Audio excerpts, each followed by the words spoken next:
नमस्कार, आप देख रहे हैं news one network. Advocate Ashwini Upadhyay का एक वीडियो प्राप्त हुआ जिसमें उन्होंने धर्म और रिलीजन के बारे में बहुत अच्छी बात कही। अगर हम उनकी बातों से सहमत हैं तो बहुत कुछ सीख सकते हैं और अपने मौलिक अधिकारों के लिए लड़ सकते हैं। आइए देखते हैं उनके प्रेरणादायक विचार। धन्यवाद।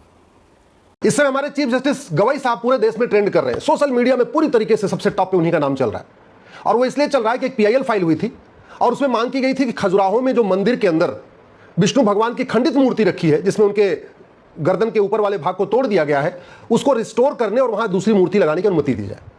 गवाई साहब ने यह बोला कि काम करिए, जाइए विष्णु भगवान की पूजा करिए, वही कुछ कर पाएंगे, हम तो कुछ नहीं कर पाएंगे। क्यों? क्योंकि एंशिएंट मोन्यूमेंट एक्ट के अंतर्गत वो प्रोटेक्टेड एरिया है। उन्होंने दो बातें कही। एक कहा जाइए विष्णु भगवान की पूजा करिए, वही कुछ करेंगे। दूसरा कहा हम कुछ नहीं कर सकते क्योंकि एंशिएंट मोन्यूमेंट एक्ट के अंतर्गत ये प्रोटेक्टेड है।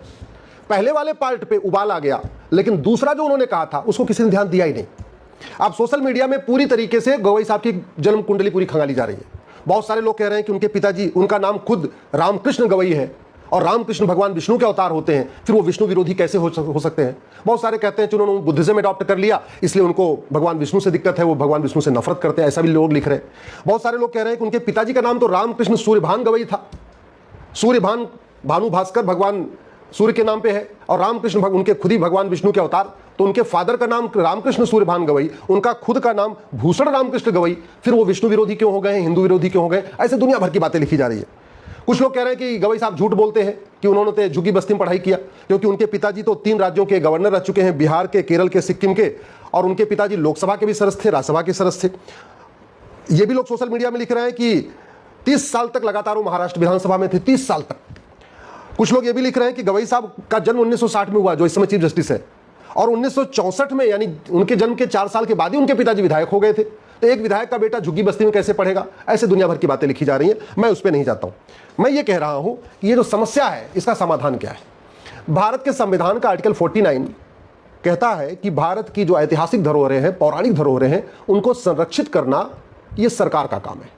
लेकिन इस आर्टिकल 49 का आज तक ठीक से इंटरप्रिटेशन हुआ ही नहीं है। आज जब आर्टिकल 49 का इंटरप्रिटेशन हुआ है, या तो कैम्ब्रिज के चश्मे से हुआ, या तो ऑक्सफोर्ड के चश्मे से हुआ है, या तो इंग्लैंड के चश्मे से हुआ है, तो अरब के चश्मे से हुआ। भारत के चश्मे से आर्टिकल 49 का इंटरप्रिटेशन हुआ ही नहीं है। भारत आर्टिकल 49 जब यह कहता है कि जो हमारी ऐतिहासिक पौराणिक धरोहरें हैं उनको प्रोटेक्ट करना है, इसका मतलब यह नहीं कि खंडित अवस्था में प्रोटेक्ट करना है। इसका मतलब यह हुआ कि मुगल काल में या ब्रिटिश काल में जो हमारे पौराणिक स्थान तोड़े गए, सरकार का दायित्व है उनको रिस्टोर करे। रिस्टोर करने का मतलब मंदिर को संरक्षित करे और मंदिर की मूर्तियां जो तोड़ दी गई थी उनको फिर से बहाल करे। ये आर्टिकल 49 खुद ही कहता है। लेकिन चूंकि चश्मा वो कैम्ब्रिज वाला है, ऑक्सफोर्ड वाला है, या ये कह सकते हैं तथाकथित सेकुलरिज्म वाला चश्मा है, इसलिए आर्टिकल 49 की ठीक से व्याख्या नहीं हो रही। दूसरा, मैं पहले भी कह चुका हूं, कांग्रेस ने 50 से ज्यादा घटिया कानून बनाए हैं भारत को बर्बाद करने के लिए, और यह कानून 1958 में ancient monument act Nehru ji ने बनाया था। यह कानून बनाया गया था बाबर, हुमायूं, तुगलक, गजनी, गोरी के जो इल्लीगल काम है उन्हीं को प्रोटेक्ट करने के लिए, भारत की धरोहरों को प्रोटेक्ट करने के लिए नहीं। नतीजा क्या है? औरंगजेब की एक मजार बनी है औरंगाबाद में और उसको आज तक हटाया नहीं गया, क्योंकि यह कानून कहता है जो प्रोटेक्टेड है।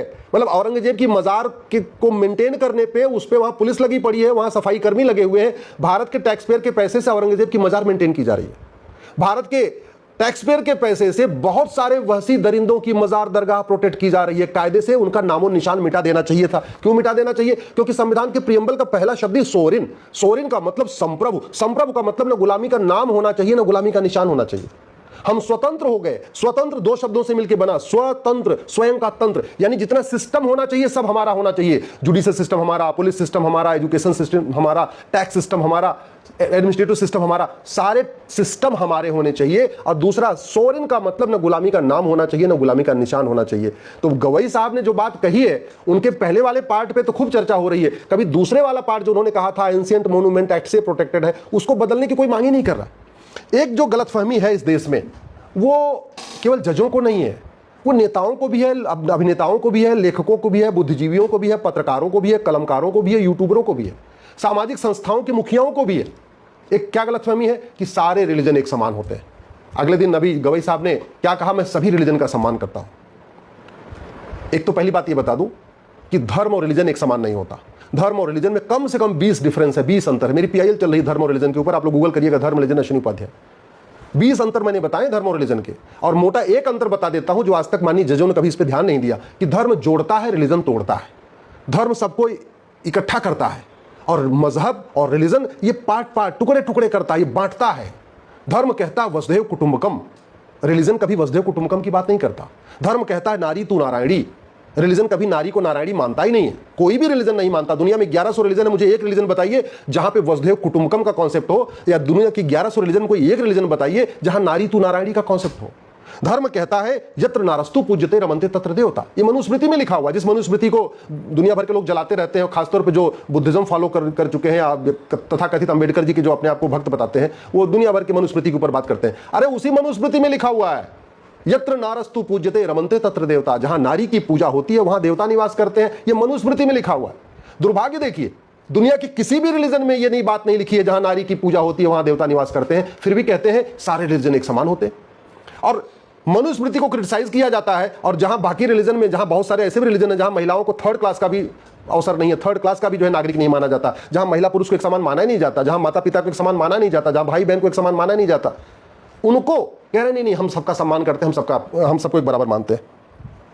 धर्म कहता है सर्व मंगल मांगल्य, सबका मंगल हो, सबका कल्याण हो। किसी एक भी रिलीजन में मुझे आप कहीं लिखा हुआ दिखा दीजिए कि जहां लिखा हो कि पूरी दुनिया में सबका कल्याण हो ना। रिलीजन कहता है मेरे रिलीजन वाला का कल्याण हो, बाकी रिलीजन वाले तो बाहर में जाए, बाकी रिलीजन वाले तो जहन्नुम में चले जाएं, बाकी जो हमारे रिलीजन को नहीं मानता वो तो जहन्नुम में जाए, जो हमारे रिलीजन को नहीं मानता वो तो हेल में जाएगा, जो हमारे रिलीजन को नहीं मानता उसको जलाया जाएगा, ये रिलीजन कहता है। फिर भी हमारे माननीय जज, माननीय बुद्धिजीवी और बहुत सारे लोग कहते हैं सारे रिलीजन एक समान होते।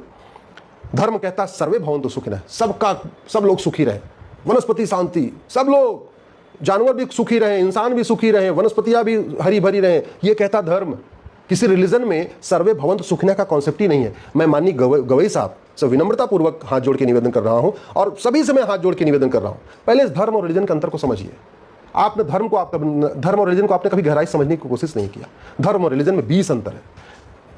इस देश में एक बहुत बड़ी गलतफहमी चल रही है कि वेद पुराण एक समान, वेद पुराण बाइबल कुरान एक समान है। और ये कौन लोग कह रहे हैं जिन्होंने न कभी वेद पढ़ा, न पुराण पढ़ा, न बाइबल पढ़ा, न कुरान पढ़ा, फिर भी कह रहे हैं वेद पुराण बाइबल कुरान एक समान है।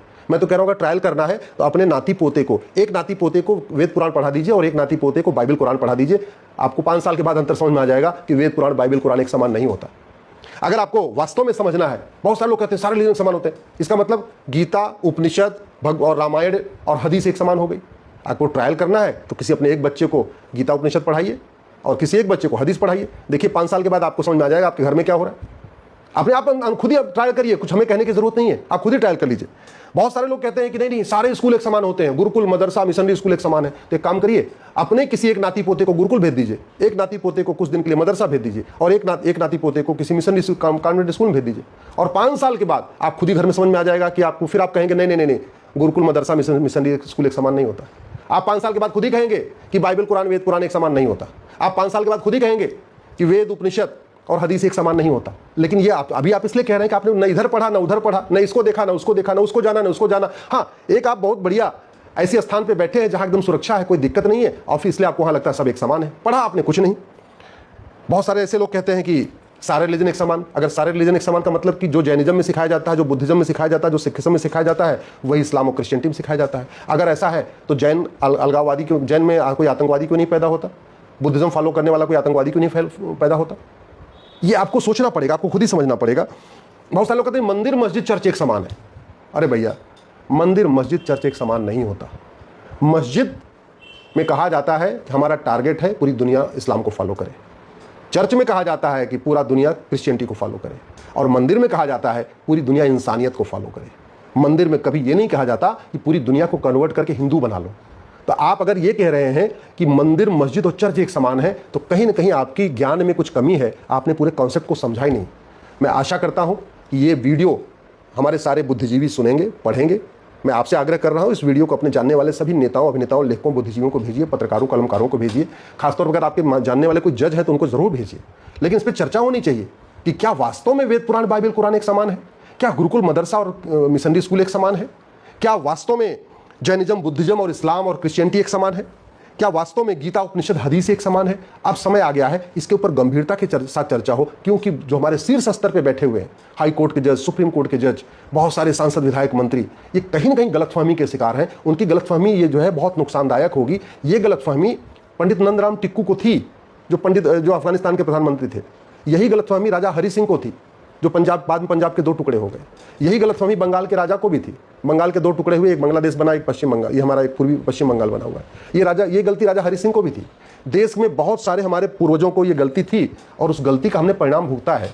और ये गलती आज भी बनी हुई है कि सारे रिलीजन एक समान होते हैं, सारी किताबें एक समान होती हैं, सारे ग्रंथ एक समान होते हैं, सारे स्कूल एक समान होते हैं। ये गलतफहमी को ठीक करना बहुत ज़रूरी है।